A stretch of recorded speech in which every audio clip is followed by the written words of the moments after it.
Hi, I'm Craig McMains, an orthopedic spine surgeon at OrthoIndy in Indianapolis, Indiana. I'm here at the Seattle Science Foundation at the 10th annual Advanced Lateral Approaches of the Spine course, where I will be presenting on pushing the boundaries of lateral surgery. My talk, as well as the other lectures and demos from today, will be posted in the coming weeks at ssfyoutube.org, so stay tuned.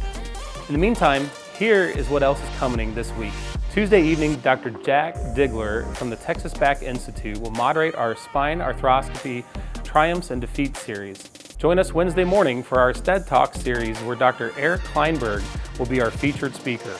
And please mark your calendars for May 25th, when we will hold our third annual Image-Guided Interventional Spine Procedures course. Through expert lectures and hands-on cadaveric demonstrations in the SSF BioSkills Lab, we will explore the evolution of minimally invasive image-guided surgical treatment of the spine. As always, you can register for any of our courses at ssfcme.org. And thank you for your support of the Seattle Science Foundation.